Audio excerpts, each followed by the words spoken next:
Irmãos, a gente está chegando à última mensagem da série Um Só Deus. Foi uma série que levou alguns meses, onde nós refletimos no livro de Juízes. O livro de Juízes é um livro do Antigo Testamento que narra a história de alguns líderes que o povo de Israel teve durante um período específico. E o que nós vimos até aqui foi um ciclo repetitivo na história do povo de Israel durante esse período. A gente preparou uma imagem que ilustra como era esse ciclo repetitivo. Você vai poder acompanhar. Infelizmente, a gente só está com um lado da projeção. A partir de semana que vem, a gente vai ter um sistema novo de projeção aqui na igreja e teremos, provavelmente, no próximo domingo, já os dois lados funcionando. Mas eu gostaria que o Júnior projetasse para a gente esse ciclo que se repetiu várias vezes, que a gente vê narrado em todo o livro de Juízes. Durante esses meses que a gente estudou esse livro, a gente viu isso acontecer. Primeiro, o povo de Israel, o povo da aliança, se rebela contra o Senhor. Logo em seguida, Deus se ira contra o povo, diante da rebeldia, da idolatria do povo. Como resultado disso, sobrevém a opressão inimiga. O povo de Israel é oprimido justamente pelo povo inimigo que ele se rende em adoração a esses falsos deuses, a esses ídolos. O povo levanta um clamor de arrependimento após sofrer a opressão inimiga. É proporcionada a salvação por meio de um juiz escolhido por Deus. Logo depois, vem um período de paz. E depois desse período de paz, como acontece com qualquer ser humano, esse juiz morre. E após a morte desse juiz, tudo volta a acontecer novamente. É um ciclo repetitivo que nós vemos durante todo o livro de Juízes.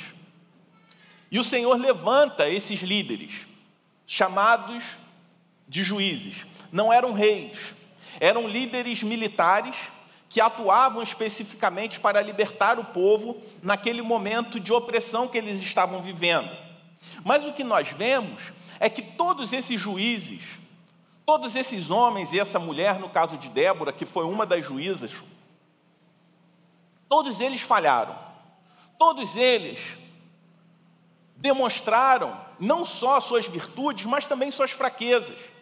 Todos eles demonstraram, de alguma forma, algumas falhas, que até mesmo renderam consequências negativas para a vida do povo de Israel. E o que a gente viu, que a despeito, apesar da libertação que o povo recebeu, da libertação que esse juiz proporcionou ao seu povo, essa libertação foi uma libertação incompleta, porque bastava esse juiz falhar, bastava esse juiz morrer, que o povo voltava a cometer os mesmos erros. Não era uma libertação eterna, não era uma libertação duradoura, era uma libertação que tinha um prazo de validade.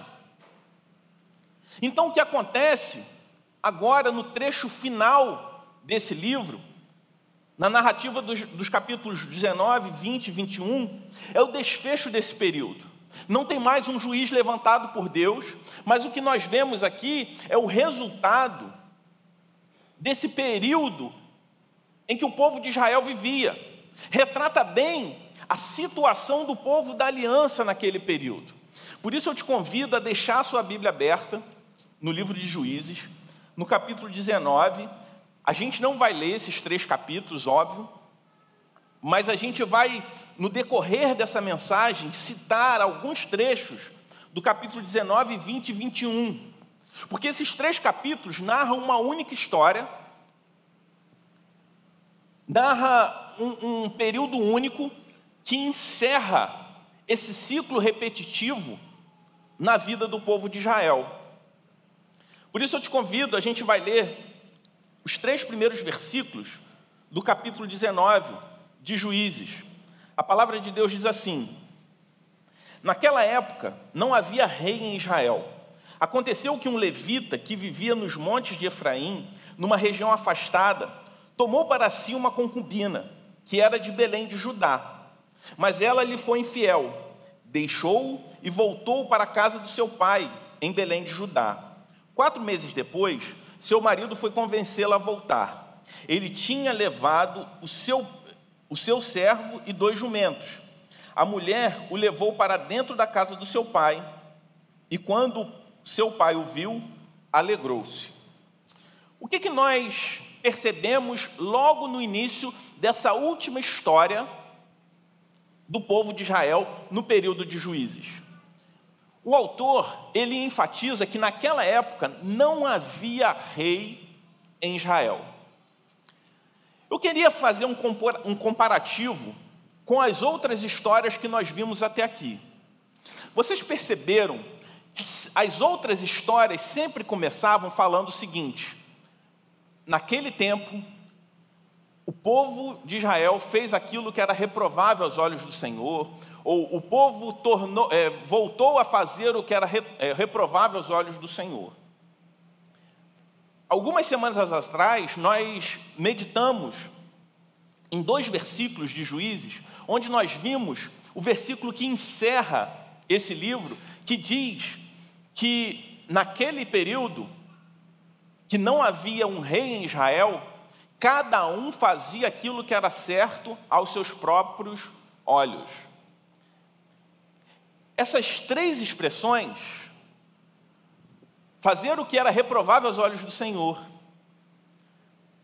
não haver rei em Israel, e fazer o que é certo aos próprios olhos, são 3 expressões que estão interligadas.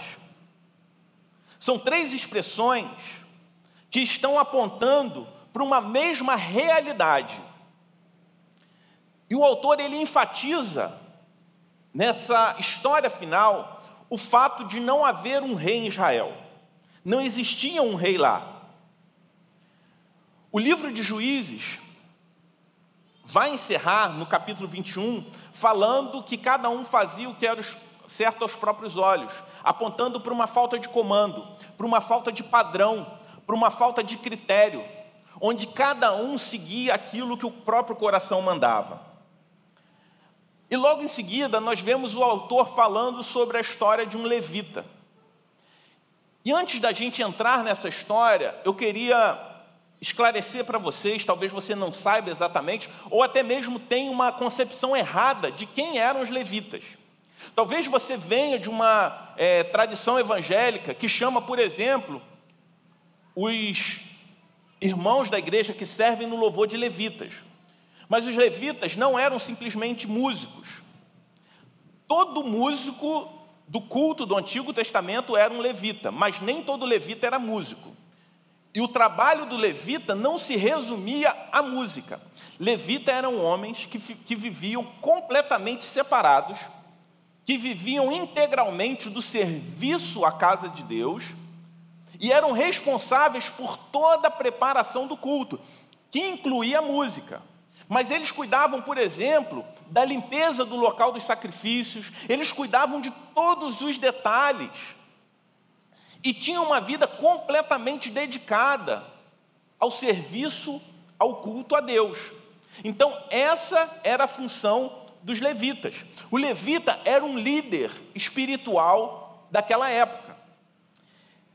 E o que a gente olha aqui é que o levita, ele tinha um relacionamento que não era apropriado para a função que ele exercia. Ele tinha uma concubina, não era uma esposa.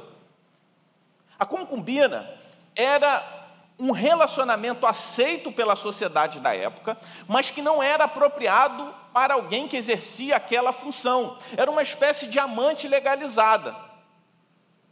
Então, o que nós vemos aqui? O primeiro resultado de um povo que anda distante de Deus. Um povo que agia, cada um, fazendo o que achava certo aos seus próprios olhos. Um povo que agia vivendo, fazendo aquilo que era reprovável aos olhos do Senhor. Um povo que vivia sem nenhum tipo de orientação, que era uma liderança espiritual corrompida. Aquele tipo de relação não era apropriada para aquele líder espiritual. mas ainda assim ele permanecia exercendo as suas funções religiosas. O que nós vemos aqui é o resultado de uma vida distante de Deus, como isso afeta até mesmo as lideranças religiosas, que é o fazer em detrimento do ser, onde aquilo que ele faz é mais importante do que quem ele é. Que contraria, por exemplo, as orientações do apóstolo Paulo nas cartas pastorais a respeito das qualificações dos obreiros, onde toda a ênfase é dada ao ser, muito mais do que as habilidades daquele líder, do que ele vai fazer. É o famoso pragmatismo que nós vemos hoje em dia, onde o que se define, o que é certo e errado, é muito mais aquilo que funciona, e não necessariamente a fidelidade à palavra de Deus. O pragmatismo, o fazer em detrimento do ser, é uma marca de um povo que está caminhando distante do Senhor. E é isso que nós vemos aqui. O que nós vamos ver mais adiante são consequências trágicas de um povo que andava distante de Deus. Nós vamos ver coisas terríveis acontecendo, mas tudo isso acontece justamente por conta de um afastamento do Senhor. Tudo que a gente vai ver adiante é simplesmente fruto do que nós estamos vendo agora. Porque o problema não para por aí. Diante da cegueira espiritual, de atitudes contrárias à vontade de Deus e a ausência de arrependimento, um novo ciclo se inicia na vida de qualquer pessoa que caminha assim. E qual é esse ciclo que começa na vida de qualquer pessoa que está caminhando distante de Deus? É o ciclo de se tentar resolver um problema, criando outros problemas. É a tentativa de corrigir um erro, cometendo outros erros. E é isso que nós vemos. A concubina, ela trai aquele pacto de relacionamento que ela tinha com o levita. Ela vai para a casa do seu pai, em outra localidade. 4 meses depois, ele vai atrás da sua concubina para trazê-la de volta. Quando chega lá, o pai daquela mulher fica feliz em estar recebendo um levita na tua casa. Era a cultura da época receber bem, sobretudo pessoas como aquele levita, pessoas que tinham algum tipo de autoridade espiritual. E ele fica por alguns dias na casa daquela mulher, até ele decidir retornar para a sua cidade. E enquanto ele está retornando, era uma viagem longa, no meio do caminho, ele faz uma parada. E novamente ele é recebido por uma outra pessoa, ele é hospedado em uma outra casa, que também fazia parte da cultura daquele povo. Você receber na sua casa viajantes, sobretudo pessoas que possuíam a credencial de líderes religiosos daquela época. Só que nós vamos ver acontecimentos trágicos, coisas terríveis acontecendo nesse momento, onde ele se hospeda na casa de um outro homem no meio do caminho. Por isso eu te peço para avançar para o versículo 22, ainda no capítulo 19 de Juízes, versículo 22 a 25. Esse trecho vai falar do momento onde eles já estão hospedados em uma outra casa no meio do caminho. Quando estavam entretidos, alguns vadios da cidade cercaram a casa. Esmurrando a porta, gritaram para um homem idoso, dono da casa: traga para fora um homem que entrou em sua casa para que tenhamos relações com ele. O dono da casa saiu e lhes disse: não sejam tão perversos, meus amigos. Já que esse homem é meu hóspede, não cometa essa loucura. Vejam, aqui está minha filha virgem e a concubina do meu hóspede. Eu as trarei para vocês e vocês poderão usá-las e fazer com elas o que quiserem. Mas nada façam com esse homem, não cometam tal loucura. Mas os homens não quiseram ouvi-lo. Então o levita mandou a sua concubina para fora, e eles a violentaram e abusaram dela a noite toda. Ao alvorecer, a deixaram.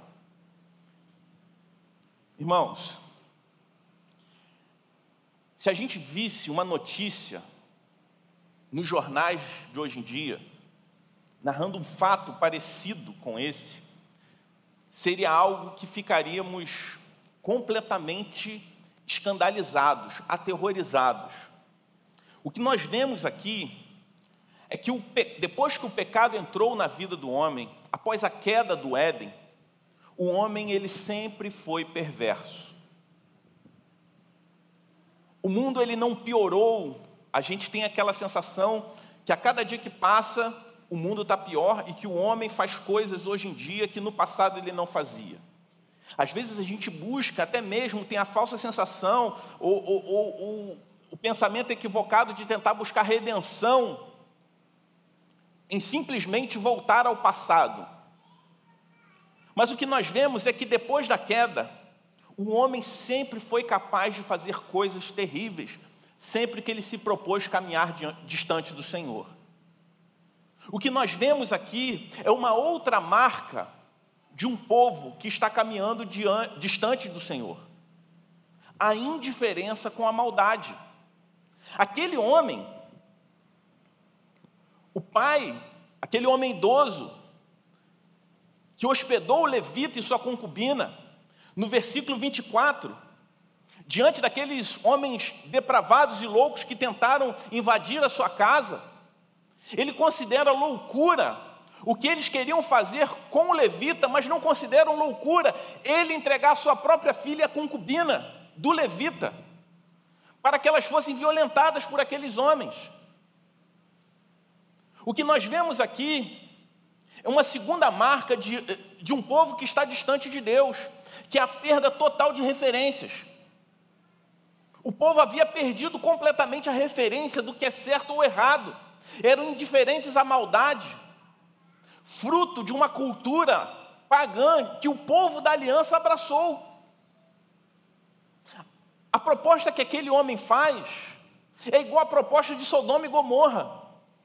Só que nesse momento o que nós vamos ver aqui não é um povo pagão aderindo a tal prática. O que nós vemos aqui é o povo da aliança agindo como povo pagão.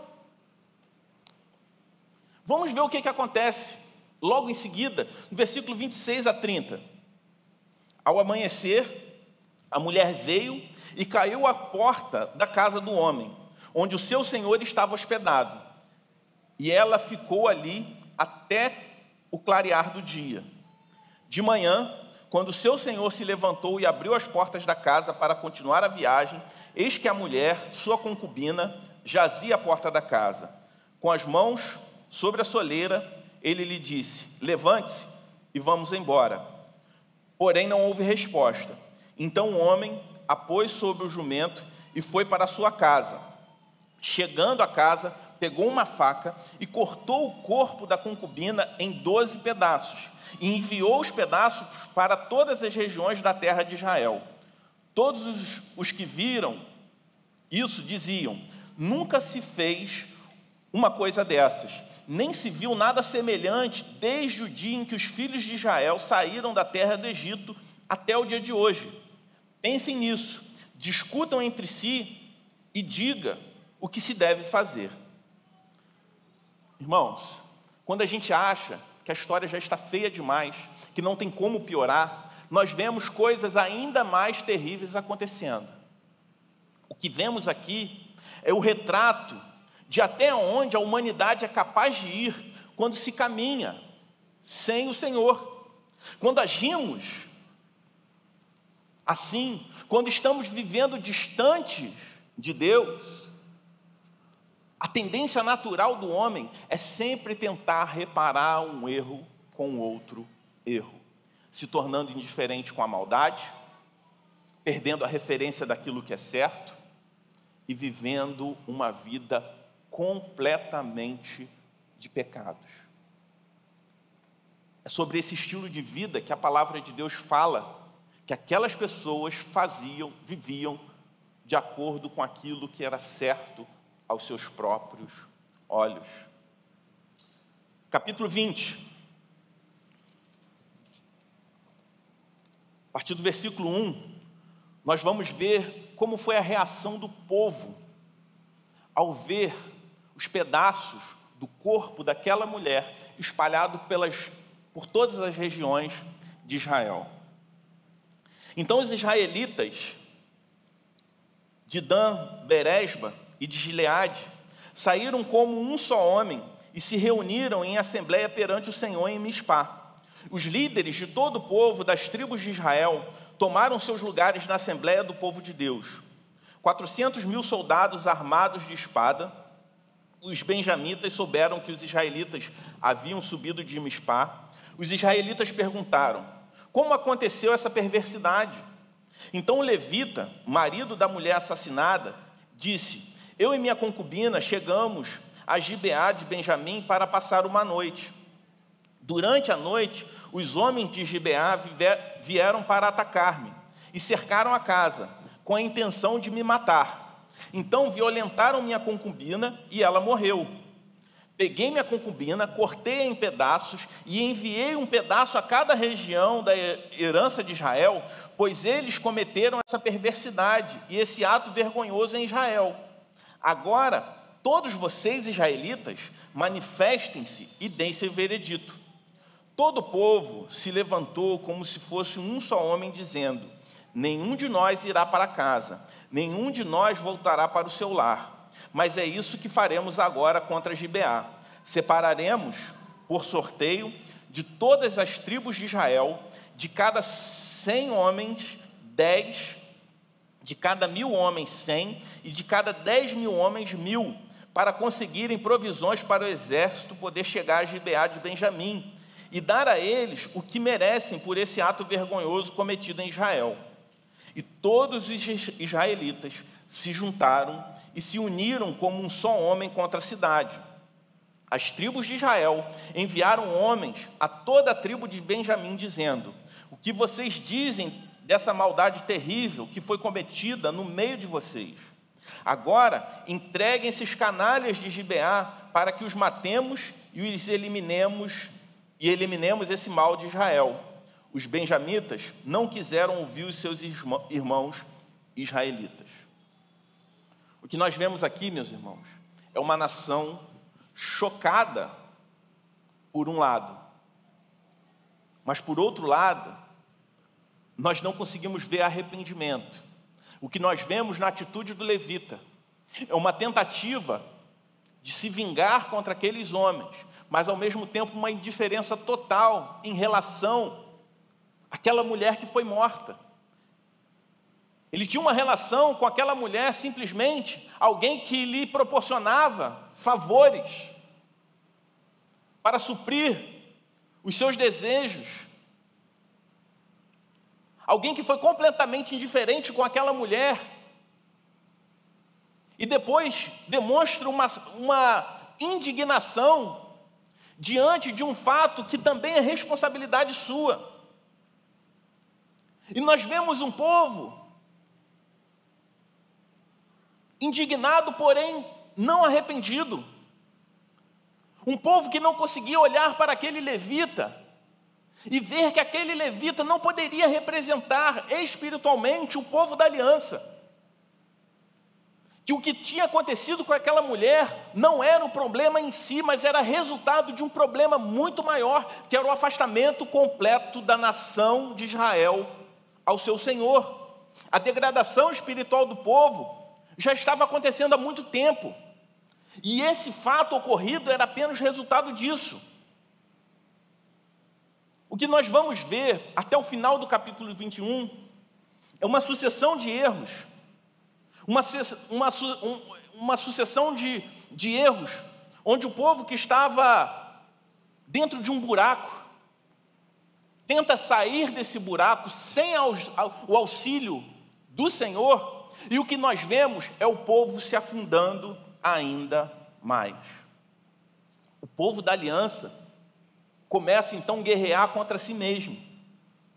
E o que nós vemos é o próprio povo de Deus se matando.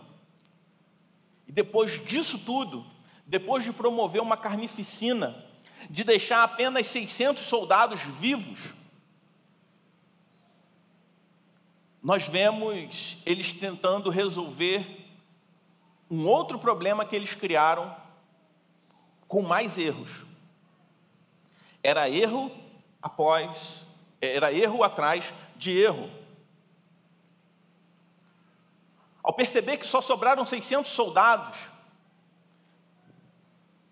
eles viram que criaram um grande problema. A tribo de Benjamim acabaria por conta disso. E eles perceberam que eles precisariam arrumar esposas para aqueles sobreviventes, para que eles perpetuassem. Mas, ao mesmo tempo, eles haviam jurado que não deixariam as mulheres do seu povo, se casar com eles. E assim eles desenvolvem um outro plano, tentando corrigir esse erro com outro erro. Eu estou resumindo a história e te encorajo a fazer a leitura desses 3 capítulos durante essa semana em casa e refletir a respeito de tudo que a gente está falando hoje.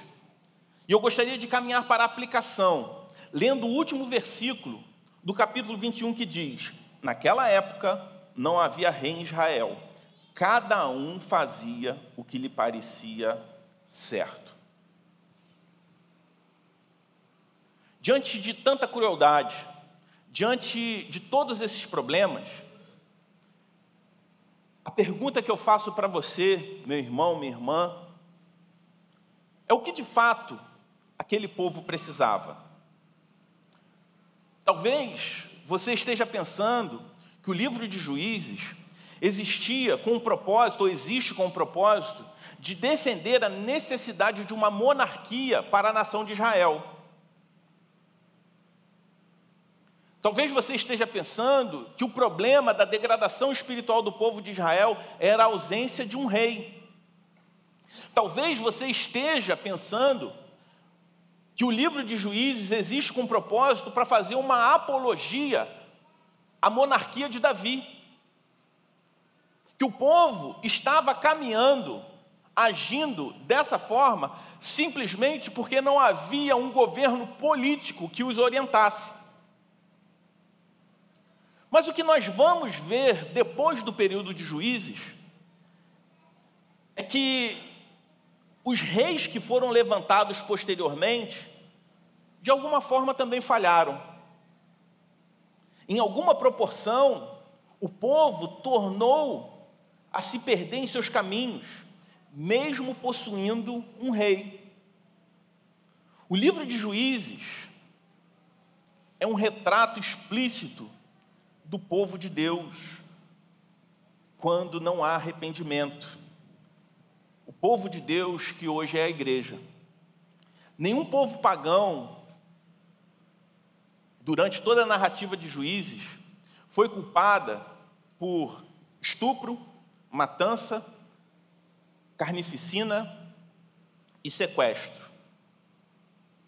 Tudo que nós vimos aqui foi obra de Israel. No livro de Juízes inteiro, especialmente no final dele, o pior inimigo de Israel é o próprio Israel.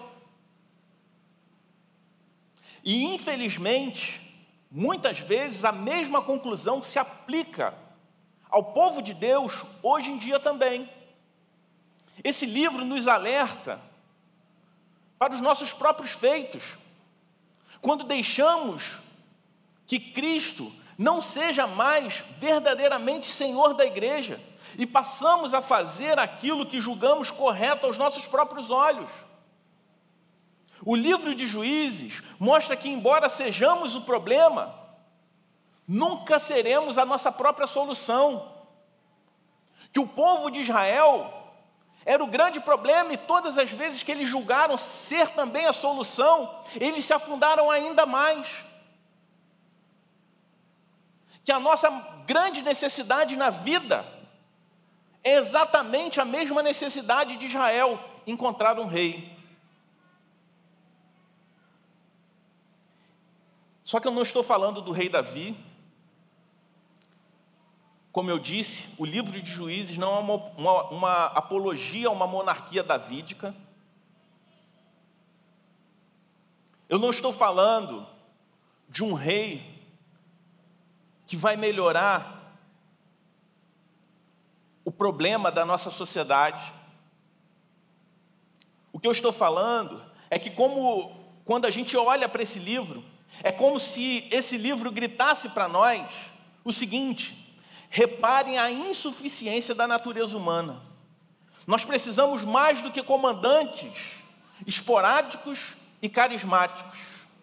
O que todos nós precisamos é de um rei permanente. O problema do povo de Israel não era a ausência de um governo político, mas era a ausência do senhorio de Deus sobre a vida deles. O grande problema da humanidade não é a ausência de um bom governo político ou a presença de um governo político ruim. O grande problema da igreja é quando a igreja ela se distancia do Senhor e deixa de ter o Rei dos Reis como seu Senhor. E quando a gente chega ao fim do livro de Juízes, nós vemos que assim como o povo de Israel precisava de um libertador, nós também precisamos de um libertador.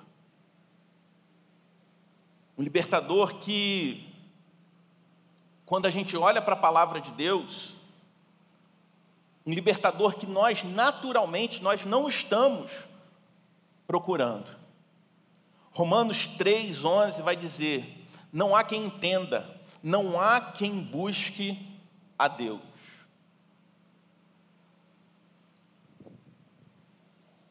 O que Paulo escreve aos Romanos, aqui nesse versículo que eu citei, retrata exatamente a realidade do povo de Israel e a nossa realidade.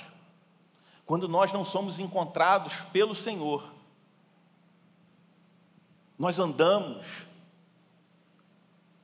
buscando solução em nós mesmos, fazendo aquilo que nós julgamos certo aos nossos próprios olhos, tentando corrigir os nossos erros com outros erros e vivendo um ciclo repetitivo de erro após de erro. O que nós vemos quando olhamos para o livro de Juízes é que nós não somos capazes de fazer escolhas que tragam para nós resultados eternos a partir simplesmente do nosso coração. Mas a boa notícia do Evangelho fala de um Deus que nos escolhe e pode nos capacitar a viver uma vida debaixo da tua vontade, debaixo da tua provisão. Um Deus que nos chama, como nós vemos em João 15:16, que diz: não foram vocês que me escolheram, pelo contrário, eu que os escolhi e os designei para que vão e deem frutos, e o fruto de vocês permaneça, a fim de tudo que pedirem ao Pai em meu nome, Ele lhes conceda. Quando a gente entende isso, a gente descobre que o libertador que nós precisamos fará sozinho aquilo que eu e você não somos capazes de fazer.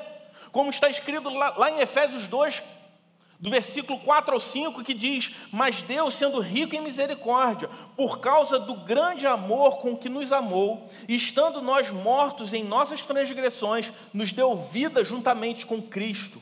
Pela graça, vocês são salvos. Quando a gente olha para o livro de Juízes, nós vemos que o rei que nós precisamos é o rei que é o único que é capaz de eliminar o mal em nosso coração, que é a verdadeira fonte de toda a maldade, e não simplesmente um rei que venha para acabar com o mal da sociedade. Que o maior inimigo que nós temos é o pecado que habita no homem sem Deus, é o domínio do pecado que todos nós éramos escravos antes de nos encontrarmos com a graça de Deus. Quando nós olhamos para a mensagem do livro de Juízes, o que nós vemos é a mensagem do Evangelho. Que todos nós precisamos sim de um rei. e que devemos buscar um rei mais poderoso, o rei que pode nos trazer a libertação eterna, porque se não fizermos isso, serviremos a um rei falso, elegeremos outros deuses na nossa vida, outros reis, e seremos governados pelo nosso próprio coração. Mas quando nós vivemos dessa forma e olhamos para o livro de Juízes, nós vemos as consequências de um viver dessa maneira, de um viver completamente distante do Senhor, confiando no nosso próprio coração e fazendo aquilo que eu julgo certo aos meus próprios olhos. E vejo até onde o ser humano é capaz de chegar ao viver assim. A perda total de referência. A indiferença com a maldade. E as consequências que isso traz. A mensagem de Juízes, a história do povo de Israel, é a história do povo de Deus. É a história que eu e você fazemos parte. Por isso, quando nós olhamos para esse livro, nós não podemos cair na ilusão de que nós somos diferentes do povo daquela época. Nós não podemos cair na ilusão de que o que aconteceu naquele período, as consequências que o povo colheu naquela época, não podem acontecer conosco nos dias de hoje. A mensagem do livro de Juízes é a mensagem de que Salvador, libertador, terreno nenhum vai resolver o nosso grande problema. Que todos nós precisamos de fato de um rei, mas o rei que nós precisamos não é alguém que vai vir simplesmente para resolver os problemas da nossa sociedade, mas é o rei que vai vir para resolver o maior de todos os problemas, que é o problema do nosso coração. O nosso maior inimigo não está lá fora. A palavra de Deus diz que nós temos 3 grandes inimigos: o diabo, o mundo e a carne. Como nós temos a facilidade de achar que o diabo e o mundo são os maiores inimigos que nós temos. Mas quando a gente olha para a palavra de Deus, o que nós vemos é que o nosso maior inimigo é a nossa carne. Porque se nós estivermos em Cristo e não formos escravos da nossa carne, nem o mundo, nem o inimigo tem poder sobre a nossa vida. Essa é a boa notícia do Evangelho. A palavra de Deus diz que o mundo jaz do maligno, e o maligno, esse já foi vencido pelo Senhor. Por isso, o meu convite para você hoje é que você confie não na força do seu próprio braço, que você não entenda que mais importante é fazer aquilo que é certo aos seus próprios olhos, que a nossa opinião pessoal não é o parâmetro eterno de justiça,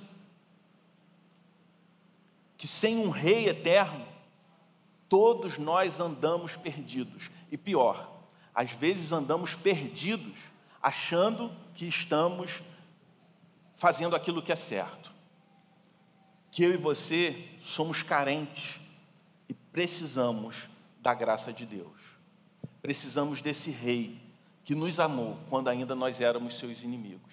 Desse rei que cuida de nós e que nos livra de nós mesmos.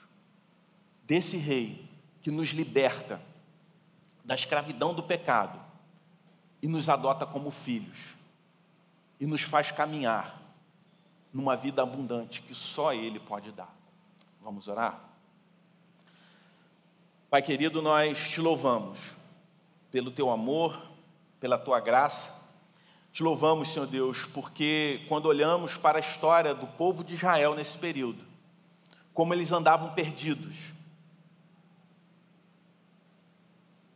nós nos rendemos em adoração ao Senhor, porque nos vemos também no passado perdidos, como o povo de Israel andava. Mas te louvamos porque nós fomos encontrados pelo Senhor, fomos alcançados pelo Senhor. Nós te louvamos porque o Senhor veio até nós, enviando Jesus Cristo em nossa direção, para que não fôssemos mais escravos. Por isso nós te pedimos, Senhor, fala conosco a cada dia, fala com o teu povo, fala com a tua igreja. Não permita, Senhor Deus, que nos curvemos a outros reis, que não depositemos a nossa esperança em expectativas passageiras, mas que venhamos a cada dia nos render em adoração ao Senhor, reconhecendo que somos dependentes e que tudo que nós precisamos é viver debaixo, Senhor Deus, do teu reinado, sob o teu reino, entendendo que o Senhor é o nosso Rei eterno e é disso que nós precisamos. No nome de Jesus é que nós oramos. Amém.